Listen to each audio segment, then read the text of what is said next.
အားလုံးပဲမင်္ဂလာပါတူးရီဝင်နာ channel ကနေပြီးတော့ပြန်လဲကြိုးဆိုလိုက်ပါရဗျဒီနေ့မှာတော့ကျွန်တော်18ရက်17လ2025နေပြီးတော့21ရက်17လ2025အထိတပတ်စာနှစ်ချုပ်ဗီဒီယိုကိုပြောပြပေးကြပါရဗျဟုတ်ကဲ့ပါပထမဆုံးအနေနဲ့ကျွန်တော်တပတ်စာအတွက်နေ့တိုင်းနေကုန်ကီးဝေချင်းတွေကိုအရင်ဆုံးပြောပြပေးကြပါရတနင်္လာနေ့နေကုန်တွက်ဆိုလို့ရှိရင်တော့6ခွန်8ကီး16ချင်းဖြစ်ပါတယ်တနင်္လာနေ့နေကုန်တွက်ဆိုလို့ရှိရင်တော့6ခွန်8ကီး16ချင်းဖြစ်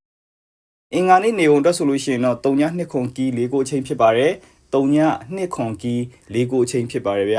ဗုဒ္ဓနေ့နေကုန်တွက်ဆိုလို့ရှိရင်တော့3ည2 5ကီး3ရှစ်ချင်းဖြစ်ပါတယ်3ည2 5ကီး3ရှစ်ချင်းဖြစ်ပါတယ်ဗျကြာသပတေးနေ့နေကုန်တွက်ဆိုလို့ရှိရင်တော့16ခွန်ကီး4ကိုချင်းဖြစ်ပါတယ်16ခွန်ကီး4ကိုချင်းဖြစ်ပါတယ်ဗျတောက်ကြနေ့နောက်ဆုံးနေ့အတွက်ဆိုလို့ရှိရင်တော့3ည1 5ကီး4ကိုချင်းကိုရွေးထုတ်ပေးထားပါတယ်ဒါတွေကတော့တပတ်စာအတွက်နေ့တိုင်းနေကုန်ကီးတွေအချိန်တွေဖြစ်ပါတယ်ဗျ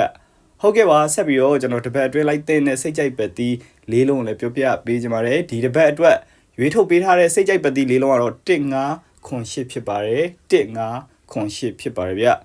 ဗုဒ္ဓမကျော်ပရိတ်3လုံးလည်းဆက်ပြီးတော့ပြောပြပေးကြပါမယ်ဒီတပတ်အတွက်ရွေးထုတ်ပေးထားတဲ့ဗုဒ္ဓမကျော်ပရိတ်3လုံးကတော့149ပရိတ်ဖြစ်ပါတယ်149ပရိတ်ဖြစ်ပါတယ်ဗျဗုဒ္ဓမကျော်9လုံးခွေကိုလည်းဆက်ပြီးတော့ပြောပြပေးကြပါမယ်ဒီတစ်ပတ်အတွက်ရွေးထုတ်ပေးထားတဲ့ဗုဒ္ဓမကျော်9လုံးခွေကတော့93918ခွန်ဖြစ်ပါတယ်93918ခွန်ဆိုတဲ့9လုံးခွေဖြစ်ပါတယ်ဗျ